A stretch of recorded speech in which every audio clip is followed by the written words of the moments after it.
What if Bitcoin isn't just about better money, but about fundamentally changing how you view and live life? In this episode of Bitcoin for Millennials, I talk with Bitcoin Katie, and we'll explore how adopting Bitcoin becomes a philosophy of self-sovereignty. Katie learned this lesson the hard way after losing all of her funds in the Celsius collapse. Now she's built one of the fastest growing Bitcoin education channels on YouTube by teaching her generation that once you stop outsourcing your money, you naturally also stop outsourcing other things that are being controlled in your life. And there's one crucial mistake that made her lose a lot of potential Bitcoin. But Katie now says that she wouldn't really do anything differently. All right, let's dive in. All right, Bitcoin Katie, welcome to Bitcoin for Millennials. Hi, thanks. I'm excited to be here. Well, I'm excited that you are here. I just told you, I discovered you through the YouTube algorithm and thought it was awesome to meet a new and fellow Bitcoin creator. I mean, you started making videos about 5 months ago, and your first video had 80,000 views. So it's really interesting to see how you talk about how that resonates with people. So I think it will be cool to collab. I mean, I'm Bitcoin Bram, you're Bitcoin Katie. So and I focus on millennials, you focus on Gen X. So I think this collab was inevitable. Yes, so, absolutely. Happy you're here. And so, maybe to start, I mean, I've asked many of my guests what kind of the pivotal moment was when they realized that Bitcoin was basically the only crypto, air quotes, worth holding. And your story in particular is quite brutal because you lost everything in the Celsius collapse. Could you kind of walk us through that event that eventually led you to see Bitcoin as truly unique? Okay. So I learned about Celsius, when was it? 2020, I think. And at the time we met up with a friend, and the friend was showing us, look, this is a great platform called Celsius, and you buy crypto and then they pay you interest on the crypto. And I'm going, this is interesting. So, I went to YouTube and I found some videos, various influencers talking about Celsius. Celsius themselves had a channel, and they used to put out videos pretty frequently, hosted by Alex Mashinsky, and it just seemed great. I mean, at that time, and even now, so I was living in Hong Kong, you cannot earn interest from money in the bank. You just can't. You can get, I think in my account, I could get 0.1% interest. And that's if you had $100,000. So this seemed like such an amazing thing. So I signed up for Celsius, and that's how I started buying crypto. So we're talking crypto. I'm not talking specifically about Bitcoin yet. So it included Bitcoin as well, but it was, you could get really good yield on stable coins. So I had a bunch of stable coins in different currencies. I was buying ETH. I was buying Bitcoin. Various other ship coins. And I think so that went along really nicely until 2022, if I remember correctly. And I started noticing on social media, I think it was X or maybe it was Twitter at the time, there was a guy called Simon Dixon who started talking about Celsius and how they were running, more or less saying that they were running a scam. And I thought, this guy doesn't know what he's talking about. Look, I mean, this is Alex Mashinsky. He's this amazing entrepreneur. This is not a scam. So I kind of brushed it aside, but I did notice it kind of continued, and then woke up one morning and Celsius had stopped all withdrawals. Now, at that time, it's not fair to say that I lost everything. I had a substantial amount of money sitting on Celsius, but I had withdrawn some Bitcoin. So not everything that I owned was on Celsius. I mean, my Bitcoin was still not in cold storage, but it wasn't with Celsius. Yeah. So, it was just a matter of, just wake up one morning and we see an email, Celsius has stopped all withdrawals. And, that was not a good week. That was not a good month. And I think the process, so they went through the bankruptcy proceedings and they sold I believe they sold the assets at the bottom of the market. I think they sold the Bitcoin for maybe 16,000 something. And I'm sorry, when they closed withdrawals, that was the price at which we were compensated, and that was right at the bottom of the market, 2022. It took, I think, 18 months to years to start receiving our money back from Celsius. So they eventually did return. For some people, they returned Bitcoin and Ethereum. Depending which jurisdiction you were in, you could have ended up just with cash. There were some unfortunate people that received checks. Fortunately, I got mostly Bitcoin and some Ethereum in return. So, I mean, it wasn't. And actually, I received back from them more Bitcoin than I held with Celsius because everything was returned in Bitcoin or ETH. So actually, that was one of the good things. I mean, it's hard to find something good in this, but that was one of the good things because all of a sudden I was left with this chunk of Bitcoin and, you know, a smaller chunk of ETH. And I was like, okay, well, I am definitely not putting this anywhere where someone else can take it. So I immediately transferred everything over to cold storage. That was the first time that I had used, I think, it wasn't the first time I'd used a hardware wallet, but it was because after Celsius went down, I transferred everything I had onto a hardware wallet, and then I transferred everything that Celsius gave back onto a hardware wallet. So now I'm left with just Bitcoin and a little bit of ETH. And then that started me down the road of learning more about Bitcoin, and then realizing that all the other stuff that I had held was not, I only wanted Bitcoin. Because then I started to understand that the properties of Bitcoin were not, none of the other cryptos had those properties, you know. So that's how I ended up being totally in Bitcoin. So kind of by design, kind of by accident. Yeah. Well, I think for many people, something like this has been necessary, right? For them to kind of like see, okay, Bitcoin is the only thing to pay attention to. Like other examples are people saying like, oh, I bought Bitcoin in, I don't know, 2014, 15, whatever. And then it went down. I thought it was all over. I didn't pay attention anymore. And then 3 years later, it was still alive, basically, and higher than when you know, I fumbled it at the bottom. And that made them realize, okay, maybe there is something here, right? Or people shit coined before they Bitcoined. And I think you have a combination of these, these two, right? Absolutely. And what I also find interesting is you mentioned Simon Dixon, you know, who is I'd say a very outspoken Bitcoin OG, Bitcoin maxi, right? And it's almost like the Bitcoin maxis were right again, right? Like I think the Bitcoin maxis are toxic against anything that you know, has fake yield and stuff like that. You know, where does the yield come from? So I always. I find it interesting you mention him because this over the years, right, that I've been following all these different things, it eventually the maxis are right quite a lot of times when all these things pop up along the way. Absolutely. And at that time, I was sort of going, not just him, but also other people were saying, you know, not your keys, not your coins, you know, that stuff. And I would see people saying that and I would hear it, but I wouldn't understand it. At that time, I couldn't understand it because I was thinking about everything like it being, say, like a bank account, because, of course, at that time, I thought that the money in the bank was yours. And I thought this is the same. This is like a bank account. You know, what could go wrong? So that was, I wish that, of course, I wish that I had actually paid attention to the people that knew what they were talking about at that time.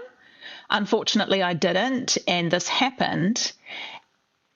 But it was one of the things that led me down this path, not just learning about Bitcoin, but also the whole philosophy behind it, self-sovereignty. Yeah. I was always a little bit that way inclined, and this just kind of cemented it for me, because I was in some ways, but in terms of money, I was not. I had never questioned it, never. Yeah. Bitcoin custody is evolving, and OnRamp is leading this change with multi-institution custody, eliminating single points of failure. Instead of relying on one institution, OnRamp secures your Bitcoin in a cold storage multi-sig vault backed by 3 independent custodians, where no single party can move your funds alone, providing an unprecedented level of security. Your assets are protected by a 100 million Lloyd's of London insurance policy, with all transactions fully auditable on-chain and only executed at your direction. This means complete transparency and control over your assets at all time. Beyond custody, OnRamp provides comprehensive Bitcoin services that include trading, lending, inheritance planning, and IRAs. You can view them as your private Bitcoin banking partner tailored to your wealth preservation goals. Whether you're new to Bitcoin or an experienced holder, OnRamp's approach helps you secure your generational wealth with unmatched security and peace of mind. You can sign up at onrampbitcoin.com and use code BRAM, that's BRAM, to receive $150 in Bitcoin after your first deposit. If you first want to learn more, you can also book a free consultation via their website to speak with one of their Bitcoin custody experts. Tell them you came through me, and they'll take extra good care of you. My American friends, I've got something for you. If you're into Bitcoin, you want to grow your stack in any way possible. What if you could do it effortlessly just by spending your fiat? The Gemini Bitcoin credit card is designed to help you do just that, by giving you instant Bitcoin rewards on every purchase. Just use it like any other credit card and earn back up to 4% on transportation, 3% on dining, 2% on groceries, and 1% on everything else. There are no annual fees for this card and no exchange fees to receive your Bitcoin rewards. Sign up to get your limited edition Bitcoin Orange credit card and earn a $200 Bitcoin bonus when you spend $3,000 in the first 90 days. You can find more information and terms in the description below, or go to gemini.com/Bram to sign up today and start stacking effortlessly. That's gemini.com/Bram. I think that's a great bridge to then like learning about Bitcoin, right? So this is a very harsh way to kind of like get to that point. But once you started studying, and this is a big step I'm taking, but now you're talking about, Bitcoin as a whole lifestyle and philosophy of living, as you just mentioned. Obviously, most people see it as an investment first, just like you did, right? Yep. Can you share when this philosophical shift happened for you, and how do you explain that to people who are earlier in their journey? How did you end up there, and how do you talk through that? I think it probably took from the time that I first started hearing about Bitcoin. So for me, I actually became interested in Bitcoin in 2017. I actually didn't know that there were other cryptos at that time. I'd only heard about Bitcoin. I was interested in buying it at that point in time, but I couldn't figure out. So I was in Hong Kong, and there was, I think, one exchange that I knew of in Hong Kong. At that time, I don't even know if you could go and sign up somewhere like Coinbase or Kraken. I have absolutely no idea if that was even possible for me in Hong Kong. But I signed up for this exchange in Hong Kong, and as soon as I'd signed up, the exchange collapsed. I never bought anything. But that, to me, I was just like, I started receiving these emails about how they were in receivership, and I was like, oh, okay, well, good thing I didn't buy anything then. I think probably from 2017, so it took me to 2020 to become interested again. And it has taken me from the time that I first heard about, the Celsius platform and started buying cryptos up until, I would say, now, and it's still an ongoing process. So that's been 5 years. I have to say that after the collapse of Celsius and FTX, because I used FTX a lot. That's where I was buying my crypto, and a whole bunch of things collapsed around that time during that 2022 bear market. And so from that point until we started receiving Bitcoin back from Celsius. At that time, I didn't want to know about it.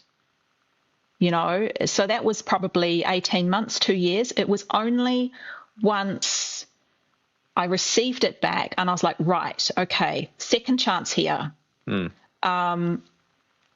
I'm going to learn how to not custody it properly, because all I did was put it onto a hardware wallet. That's not the same thing as custodying your Bitcoin properly, but it's a process. Yeah. So when I'm talking to people, like, for example, when I'm making videos for my channel, and there's a lot of people who watch my videos who are very new to all of this, or they're interested in just getting started, or they've just gotten started recently. I can always say, use this air-gapped cold card hardware wallet, run your own Bitcoin node, stamp your seed phrase into metal and make sure it's secure, and all these kinds of things. But you start saying that to complete beginners, they're not going to rush out and do these things immediately. Vast majority are not. Yeah. So I think for most people, it has to be a bit of a process, and hopefully for most people, they don't have to experience a crisis to get to the point that I got to. Yeah. I was just listening yesterday to Tony Yazbek from the Bitcoin Way talking about what happened in Lebanon. I mean, that's a crisis of all crises. I mean, that's the worst. Yeah. So he woke up in the morning from millionaire to nothing, basically. That's exactly the short summary. Yeah. Which is much worse than what happened to me. So that is far, far worse scenario. So it can happen in a number of different ways. And I hope that people can kind of get to the point that I'm getting to and not have to experience a crisis, and actually listen to the people that have experienced something like this that's potentially life-changing. Fortunately for me, it was not life-changing. But I know, for example, in the Celsius collapse, there were people who lost everything. People who had sold their houses and put all the money from their house onto this platform, and yeah, I hope that people don't have to go through crises, but I feel that a lot of people will to get to this point, even if it's just kind of a small thing, like maybe one day they get locked out of their bank account. Mm-hmm. I've talked about that in my videos as well. Like we just think that, for example, the money in the bank is ours. I mean, and it can be anything from like what happened in Lebanon, where they take your money overnight, all the way through to something a little bit more minor, where and I've had this happen. If you don't answer all our questions about these transfers you're making, we lock your bank account and you can't access it. Yeah. Or the app just doesn't work for a few hours, for example. Exactly. I mean, there's so many things that can go wrong in this centralized financial system that, hopefully people can see this and prepare for it. Because I think ultimately at some point in time, everyone will be affected one way or another. Yeah. But I think that a lot of people are going to have to experience some kind of crisis before it happens. Yeah, I think the hard thing here is that I think people are in a crisis, but they don't really see it, right? And, yes. and you can approach that from many angles. I mean, I focus on millennials, right? I think about the retirement crisis that no one ever really thinks about, right? So either there is no retirement, or you need like 5 or 10 times, or maybe even 30 times more units of money than you think in 30 years, which is absolutely never going to happen. Yeah. I mean, I'm trying to develop an app to help people figure out, if they want to retire with Bitcoin, how much might they need? Because, that's a big topic, and it's a popular topic. And like what you're saying, when I apply, I'm looking at variables like, inflation rate. Even applying a very moderate inflation rate and then looking however many years out, whether it's 30 years out, for example. So if you're a millennial, you might be talking 20, 30 years out. Hopefully not that long, but you might be. Then you look at, I've had people comment, because I've actually done a video on this before. It wasn't the greatest video, and I wasn't using a calculator that I developed. It was just someone else's calculator. And they say those numbers are ridiculous, because when you get the numbers at the end, they might be multiple millions of dollars. Yes. But when you actually apply the inflation rate and it compounds over 20 or 30 years, that's the number that you get. That is not, it's not unthinkable that we're talking, $1 million for retirement today could be 50 to 100 million in the future. Well, the last 20 years, the money supply grew like 6.3, 6.4% a year. So if you just take that as base in inflation, as a source of basic inflation, then that would be the most conservative number, which is wild, over 30 years. But like absolutely. You said, it's so ridiculous. I think that is why it's so ridiculous. And that's why people are like, no, this cannot be real, because everything I knew before told me about, if I do A, B, C, then, X, Y, Z happens in the future and I'll be safe, etc., etc. But I think accepting this, or just being confronted with this, is probably like the first, how do you say, crossroads you come across, right? It's like, okay, I'm just going to totally ignore this because this is just way too confronting for me. Yeah. How did this affect you, and how do you kind of like talk through that, or maybe bounce back and forth also with, your peers? So I'm very much for, as an individual, taking as much responsibility for the things that you can control in your life. And often that kind of means stepping away from these centralized systems that we've been steeped in, centralized education through, public schools. When I went to school, there was no other option. When my kids went to school, we had all sorts of alternatives. School didn't look like, for my kids, school didn't necessarily look like it did for me, which is fantastic. I think the decentralization of education has been a wonderful thing. There are so many options now, not just for kids, for anyone. We're steeped in centralized education. Someone else holds and manages our money. And it even comes down to people my age saying, I need a financial advisor to tell me what to do. And I'm like, for me, that just doesn't make any sense. Yeah. So many different things: health, money, education, the way that I was just talking about politics before. For me, it's all noise. Yeah. I'm not interested in, I don't identify with one party over some other party. I know what I believe, and I don't believe that there are usually any parties that represent, the things that I believe. So in that sense, I wouldn't say I'm apolitical, but, sometimes I get people making political comments on my videos, and I'm like, this is not about politics. Mm-hmm. I don't think there's no politicians or presidents or prime ministers that are going to be able to fix this problem. In fact, they are part of the problem. Yeah. As you're saying, like, once you understand that about money and you take control of that, then basically you start seeing that in all these other subjects, basically, that there is a certain way, I think, that when you're into Bitcoin, you kind of want to demand a certain type of transparency or something, I would say, from let's call it a service provider. And when they cannot provide that to you, that actually makes you less trusting of that provider, if that makes sense, right? Because that there's a thing with money that gives you the ultimate transparency. So if that exists, I want to see that in these other subjects, whether it's a doctor or whatever. Does that resonate with you? Yeah. It does. And I also feel like, just using the example of, say, using a financial planner, I think, how can that person know what I want and how that lines up with my beliefs? Because it's very important. It's not, to me, it's not just I'm concerned about where my money is invested, if we're just talking about investments here. I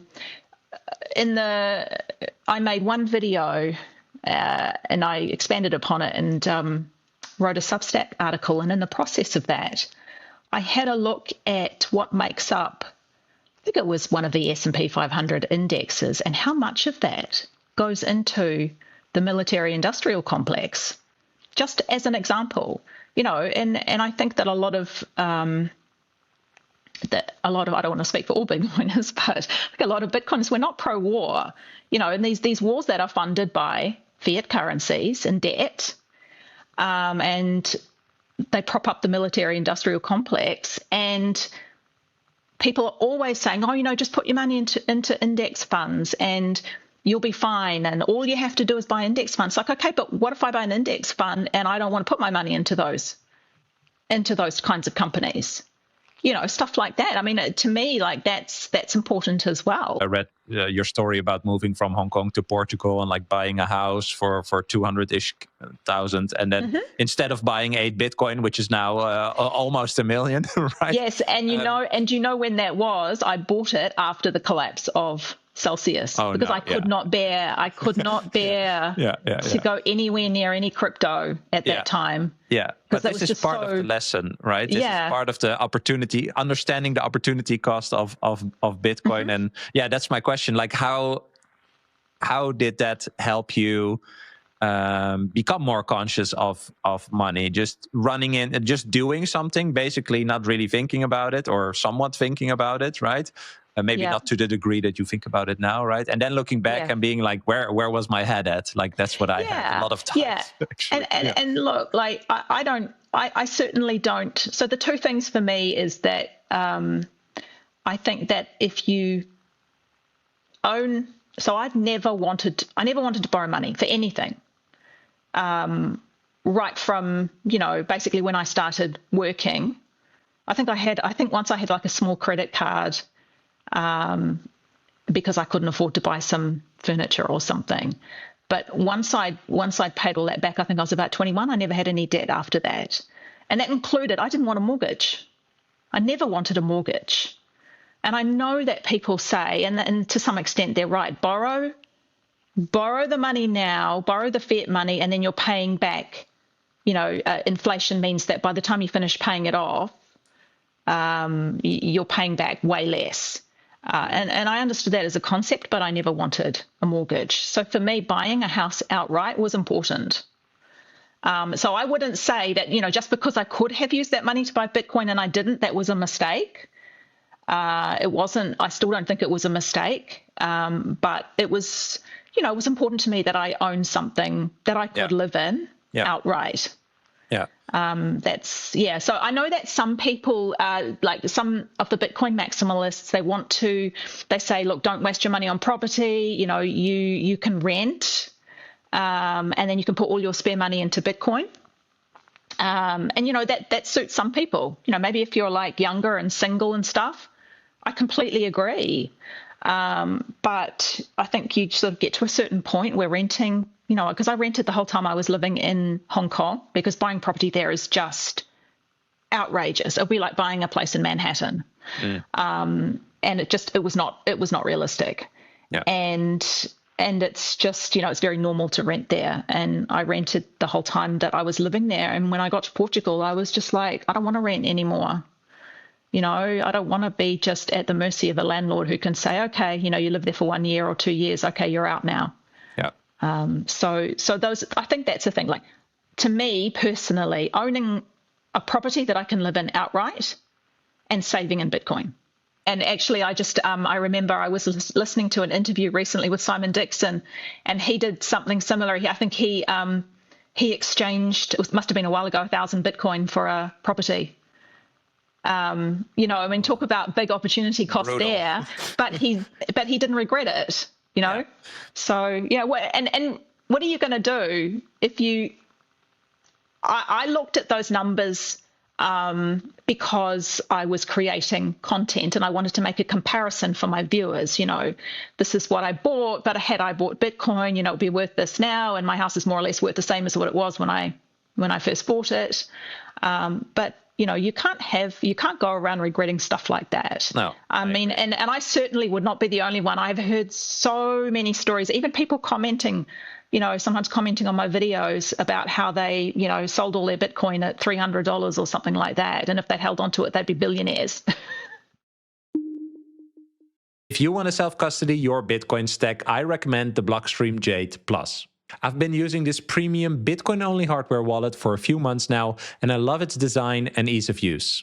What makes it stand out is its open source hardware and software, and Blockstream's unique genuine check, which makes sure that your device is authentic. No backdoors or compromises. You can connect with the Jade Plus however you want, Bluetooth, USB-C, or you can go fully air-gapped with its built-in camera for cable-free QR transactions. The metal case feels solid and the color screen is easy to read, and it connects with your favorite Bitcoin apps like Blockstream Green, Sparrow, and Electrum. Get your Jade Plus today at store.blockstream.com and use code BRAM to get 10% of your entire order. Let's talk about something a lot of people don't think about before it's too late. Where are you storing your Bitcoin seed words? Are they truly secure? I found my solution with StampSeed. They now offer both 12 and 24 word titanium plates, so whether you're securing a hardware wallet or a multi-sig setup, they got you covered. Your seed phrase gets permanently stamped into pure titanium that withstands fire, survives water, and lasts for generations. Unlike shallow etching methods, StampSeed's patented tools help you to deeply stamp every letter for permanent readability, protecting your financial legacy. Their new kit includes test pieces for practice and is compatible with both the 12 and the 24 word plates. Paper seed phrases are a disaster waiting to happen. Secure your Bitcoin with StampSeed for decades to come. Go to stampseed.com and use code BRAM, that's BRAM, for 15% of your order. I always share, I bought between 100 and 300 and sold it all at 4,000. So, I mean, I know what, but that's okay. Like at the time, it felt great. So it's okay. And I needed that to understand how special it is, right? So it's okay. Exactly. And, then you think, what a rare person. Let's say you went and bought Bitcoin at $50 or $100 or something like that, and you had a big stack of Bitcoin that you had bought, these days that looks ridiculously cheap. How many people would be able to hang on to that through all of these bull markets? Mm-hmm. When it went to $11,000, and then when it went to 20, and then it went to 65, and now it's at 100 something. How many people could hold on to that Bitcoin through all of that? Very rare person. Very rare. Well, this ties into something I wanted to ask you. I mean, you experienced this bear market. You just mentioned you bought the house at that low, right? You got the Bitcoin back. What has given you the conviction now? Also understanding that there are certain cycles, it goes lower. In my opinion, this is all psychological in the sense the fact that it goes down is just, there's more people that don't understand it yet than there are people that actually understand it, right? Oh, yeah, so, absolutely. It's just, that is how it goes. But when you think you understand it, you need to go through that phase. I think, I've now experienced 80% drawdowns. And so I don't know what happened to, I still don't like the red numbers, but I do feel my heart is cold in a sense. I don't, that. So how do we help people to create that conviction? Because I think when you talk about conviction in general, people think conviction comes from this person, influencer or whatever, saying this is what you should do. But I don't view it like that. I think the conviction comes from your understanding of what Bitcoin is, and that helps you to have an anchor in these times of a drawdown.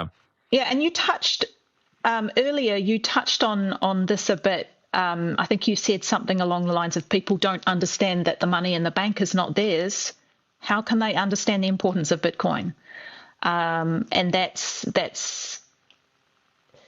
You're not going to, I don't think that people can understand the importance of Bitcoin and the importance of holding on to your Bitcoin, even through these bull cycles.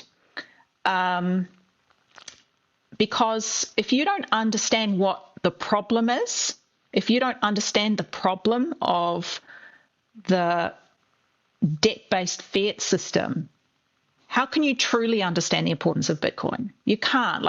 You have to kind of I mean, for me, I started at crypto, went to Bitcoin, and then went backwards from there and went, okay, now I'm learning about why Bitcoin's important. Yeah. But I think people need to understand that in order to understand Bitcoin properly. Otherwise, Bitcoin is just number go up. Yes. That's it.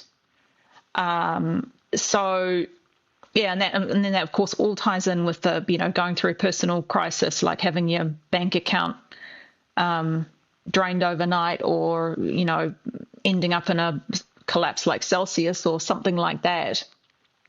It takes something for you to understand and realize what, and and it's important that we don't just say, okay, well, I live in it, because most of my viewers are from, and probably the same as you, most of my viewers are US, Canada, UK, Europe, Australia. And these are all, pretty stable modern economies. And unless, if you're born in any of these countries, there's a fair chance you've never seen a currency collapse before. I haven't. No, me neither. Even in my lifetime, I've never seen a currency collapse. We've witnessed currency conversion, say, for example, the introduction of the euro. But unless you're from a country like, Venezuela or Cuba or Brazil or something like that, you probably haven't seen a currency collapse. So one of the things that I talk about this kind of stuff a fair amount in my content, because even though I haven't experienced it myself, I think it's really important that we listen to the people who have been there. Yes. And don't assume that, it's never going to happen to me because I live in, insert whatever country here. Yeah. I hold US dollars, that's never going to happen to me, or I hold euros or Australian dollars, it's going to happen eventually. Yeah. It's just a matter of when. And I think it's very valuable to listen to the people who've been there and done that and seen what happens. I mean, it probably would happen. I imagine it will happen differently in different places, but the ultimately the result is the same. So I think it's really important that, without being too catastrophic about it, understanding that there is nothing permanent about our money. Yeah. Well, if it's Bitcoin, if it's not Bitcoin, if it's a fiat currency, there is nothing permanent about our money, and we need to understand that and be prepared for it, unfortunately. Well, it's essential, I think, for these people to understand that those money systems that collapse, right, or like Tony shares in Lebanon, are exactly the same money systems as we have, right? There is no difference in the fiat money system. And so just the first thing you need to acknowledge is that you're lucky, that you're not living in the place. And I think the second thing is that you need to acknowledge that there is no difference between these money systems, only for the fact that, and especially if you live in the US, how your country has handled, the predatory characteristics or the predatory strategy of your currency to actually stay alive the longest. It is just hard. It's hard to see something that you're not necessarily experiencing directly enough, I would say, because everyone sees the prices going up, but still it's okay in some weird way. It's still good enough. Life is good enough for people to just not question what is happening. Yeah, absolutely. I mean, even within the ever-inflating cost of living, our money still more or less, it works. Like you're saying, we can tap our phone and buy some food, and we don't really think about stuff like that. And I also think that it's not a nice thing to think about. You don't. No. There's not a lot of people out there that want to contemplate the collapse of their currency. Yeah. So I think that people who are already thinking about, where their money comes from, what it is, what it represents, and the fact that it's ephemeral and not, it's not going to be around forever. I mean, if you're already thinking about that stuff, you're not a normal person. You're not a usual person. So I try to kind of touch on that as much as I can in my content. I mean, I think when I first started, I was talking more about the number go up aspect of Bitcoin because that's what attracts people. I always say that, like, people get attracted by number go up. That's natural. That's how I was attracted to it. But I think it's important to then, if someone has watched one of my videos about number go up or price predictions or, how wealthy you in Bitcoin terms, it's great to attract people talking about that stuff, but then I wanted to also talk about the important stuff. Yeah. Not just how rich are you going to get? Because of course, when we do this, we're only talking about, how rich are you going to be in fiat terms? Mm-hmm. And, and you see some really insane numbers. Like if you project out the compound annual growth rate of Bitcoin very conservatively, and look at, where is it, if we use this very conservative figure of, say, 20%, 30%, something like that, because up till now it's been, in the last 10 years, I think it's 60-something% or 80%, I can't remember. Even if you use those very conservative growth rates, people see the number at the end. They say, okay, over 10 years or over 20 years or something, and they see this number at the end and they go, that's ridiculous, this is crazy, that is mind-blowing to me. You see these numbers. Imagine you're retired in 2019. Yeah, and then you think, okay, so these projections that I'm making for Bitcoin, what is its potential dollar value in 10 years? These are not so crazy after all, because look how fast the money supply is growing, and Bitcoin is a global asset. It's not just a US-based asset or a UK-based asset. I mean, all the spare money that's floating around anywhere in the world can go into Bitcoin. So I don't think it's that crazy at all that we see these somewhat insane-sounding projections. Yeah, I agree. And like I said, I think it is awesome that you started talking about it. And I think you mentioned in your email before that you didn't really knew anything about creating content when you started. I think it is going really great. What do you think resonates with how you talk about Bitcoin? Well, that's hard for me to say because I'm not exactly objective. But going from the feedback that I've had, people seem to find me relatable. Maybe because I'm not making, I definitely did not start out making super slick content. I literally sat in my bedroom and started making, you mentioned earlier, I think it was my first video. I haven't checked, but it was up to 60,000 views or 80,000 views, which is crazy for a first video. Yeah. And I still regularly get comments on that video. I mean, I sat in my room and I got my phone out and I literally and I was so wooden and so nervous talking to my phone because it was such an unnatural thing to do. I had no background in content creation. I think, I had a personal Instagram account with 450 followers or something like that. And I'd never done anything like this before. So, I just started, I guess. And I don't know. Also, I think, and this is just me guessing, that there aren't too many females making Bitcoin-only content. Mm-hmm. I can think of a handful off the top of my head. And there's a bit of a novelty value to that, I think. This is just me guessing, because I really don't know. Why do you think it is that there's not that many women talking about Bitcoin? It's traditionally a male realm, if you like. I mean, even finance.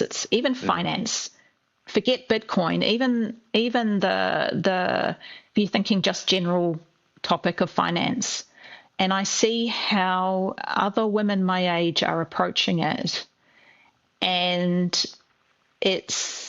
I'm not talking about my viewers. I don't know anything much about my female viewers, but in real life, I see how people are approaching it, and I just think we don't.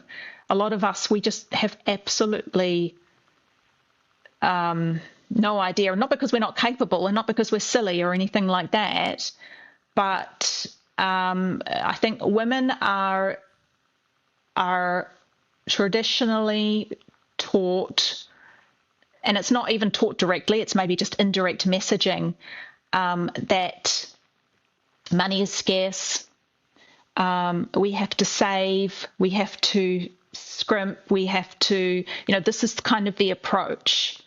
We are very, we are very conservative in our investments because we don't want to take any risk, The men are the risk takers, women are the ones who protecting what they have. And I'm not saying that women are silly for doing this, because there's very good reasons behind it. And I also don't want to come off sounding like I'm saying that Bitcoin is too risky for women. To me, Bitcoin is not risky. Not having Bitcoin is risky. But volatility is especially scary. Mm-hmm. I mean, there's a lot of people that are scared of volatility, but as I think a lot of women are a lot more conservative when it comes to volatility as well. And, I have talked to some of my peers, my female peers, about this.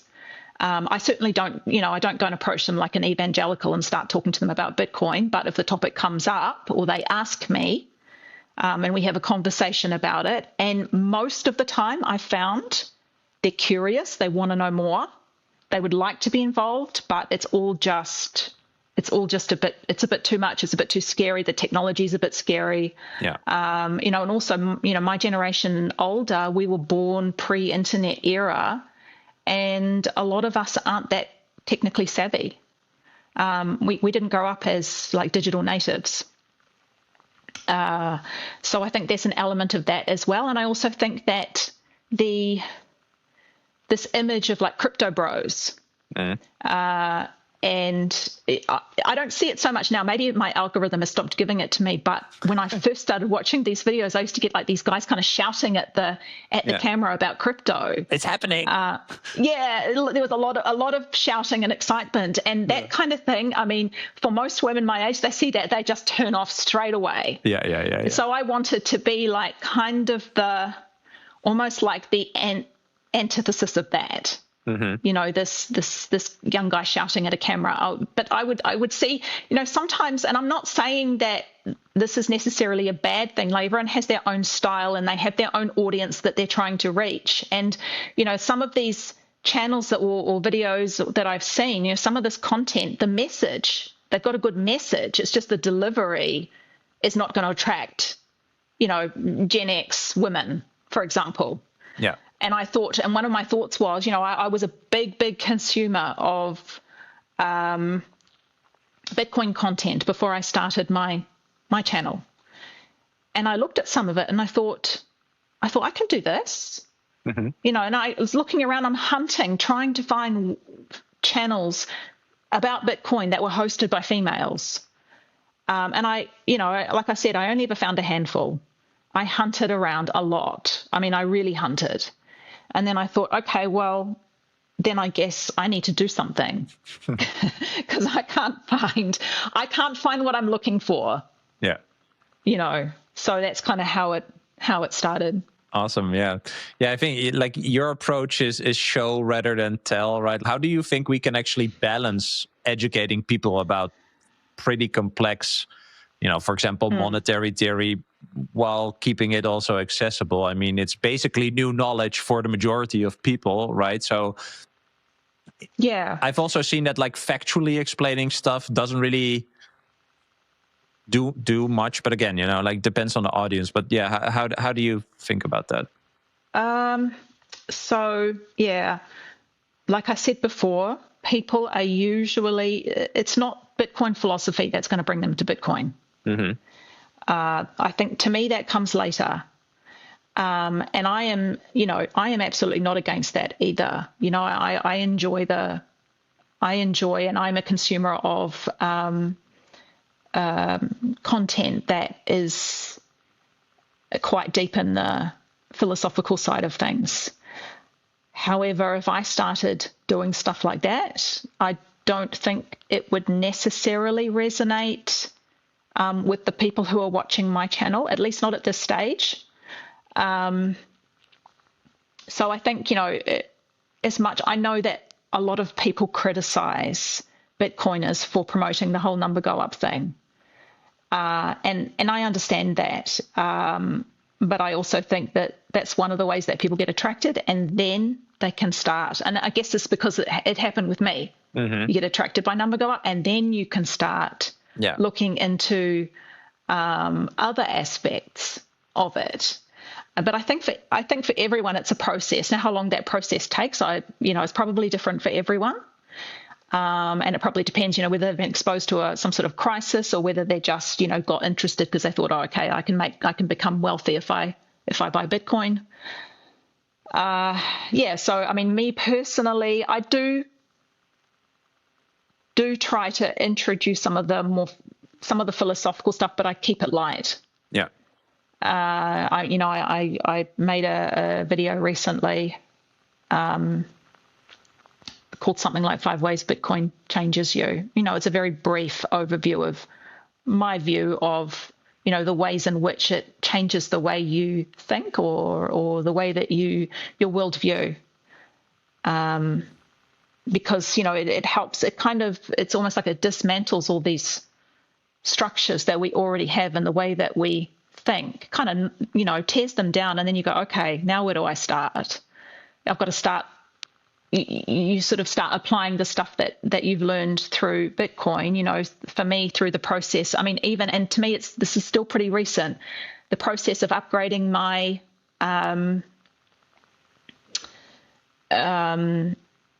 cold storage solution. So how I am actually storing my Bitcoin. For me, that's been relatively recent, running a node, understanding why I need to run a node. I understood that it was important that someone else doesn't custody my Bitcoin. That I understood. And I think actually a lot of people, you can tell them that and you can show them that and they will understand, but then they don't know how to take the next step. What do I do? They get overwhelmed. Like, what wallet should I buy? How do I use it? What if my wallet breaks? What if I lose my seed phrase? It becomes sort of overwhelming. And I think a lot of people just sort of stop at that point and go, okay, I'll leave it with Coinbase or whatever custodian that they're using. Yeah. So I think that, I just think it's an ongoing process. And I certainly do not think that I am even scratching the surface with this stuff. I mean, I am just figuring out UTXOs and things like that now, and there's probably people watching this that have been doing this stuff for years. And maybe that's one of the reasons why, I've been able to resonate quite well with my audience, is that I'm on this journey at the moment. I'm not presenting myself as some kind of expert who knows everything, who's, I've only been doing this for 5 years. That's not very long. Mm-hmm. And I have to say, even, and the good thing about becoming a content creator is it's also forced me to learn a lot more than I probably would have otherwise. So for me, it's almost like I'm learning stuff and then I'm telling my audience about it. Very cool. Yeah. So yeah, it is a bit of a delicate balance, because I don't want to start making these super philosophical videos and scaring people off. Yeah. Yeah. Very interesting. Maybe on that topic, on the future, to kind of wrap up, where do you see Bitcoin education going? Like, what do you think we should add or change to even reach more people? Oh gosh, that's a tough one. I don't know, because I think that people will come to Bitcoin as they realize that they need to, or they're attracted by number go up and then they start learning more. I don't think that it can be. I think people need to get there themselves. I think the best we can do as individuals. Like I mentioned before, I don't go to people and evangelize. I'll talk about it if they're interested. But, I don't approach friends or family members and go, let me tell you about Bitcoin. Because I don't think that's the way to go. And I don't know, with a Bitcoin content creation, same thing. People will find you when they need to, when it becomes important for them. Yeah. Yeah. So I don't know how it could be pushed any further at this stage. Maybe just keep going. Like that's what I sometimes absolutely. think. At one point, I would say there is again this new flow of people that can find way more content than the wave before, than you before, or than me, like 10 years ago, right? Like there was not a lot of content. No, exactly. I think that growing and more people creating content from their own point of view is actually really good. And I think also, I've seen other Bitcoin content creators saying this, but if this is something that, that someone watching this is interested in doing, go and create some content. Even if you're just talking about your own experiences, you're not an expert, you're just an ordinary person. But, if this is something that you're interested in, it doesn't have to be YouTube, I mean, I use Substack. I really like Substack because ultimately I like writing. I'm a reader and I like writing.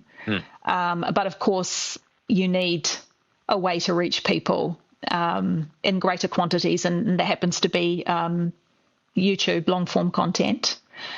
But whatever it might be, I think go out there and give it a go if it's something that you're interested in. Yeah. The more people, and especially women. I would love to see. I get so excited when I see. The thing that I love the most is when another woman comments on my videos or sends me a message or an email.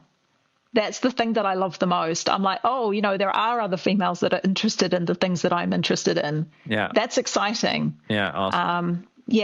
So I would just really encourage, anyone, of course, but especially women to go out there and represent, to be a face of someone who is a Bitcoiner. Couldn't agree more. All right. Last question, and I ask everyone the same question, which is, what is a core belief that you will never let go of?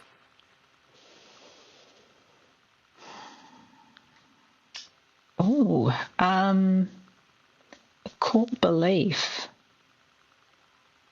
I think it's, I think it comes down to what I was talking about before, that we're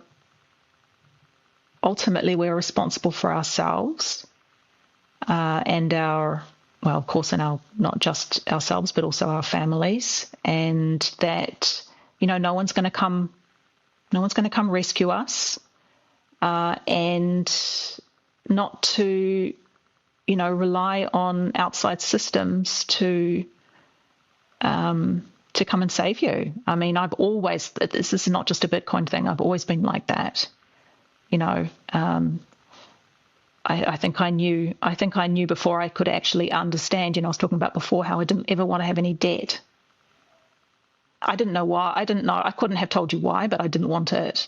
Mm-hmm. And this is the sort of thing that I'm talking about. Like, as much as you can become independent from centralized systems, do it. That to me is, because it covers so many aspects of your life. And that to me, like, that's not going to change for me at all. I've always been like that, and I've always thought that, and I still believe it, and I believe it even more strongly now.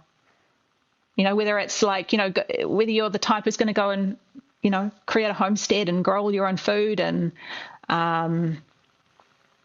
be a Bitcoiner and be off the grid and all that kind of thing. There's various different levels. You don't have to go that far, but just as much as you can, try and detach yourself from these centralized systems that do more harm than good. And one of the first steps, of course, is getting out of the fiat system. Awesome. Well, thanks for sharing, and thanks so much for your time. I thought it was really great hearing your story and your insights. And I will, of course, link to your YouTube channel in the description. But for anyone who wants to follow Katie, it's Bitcoin Katie on YouTube. Yeah. I'd love for everyone to follow you. And let's stay in touch. Thanks so much. And thanks for having me. Speak again. Cheers. I hope you enjoyed this episode. If you did, you can click here to find more just like it, and click here to find all Bitcoin for Millennials podcast episodes. Also, please like this video if you want to help shine a light on the message of Bitcoin, and subscribe to my channel to stay connected. I hope to see you for the next episode. Bye.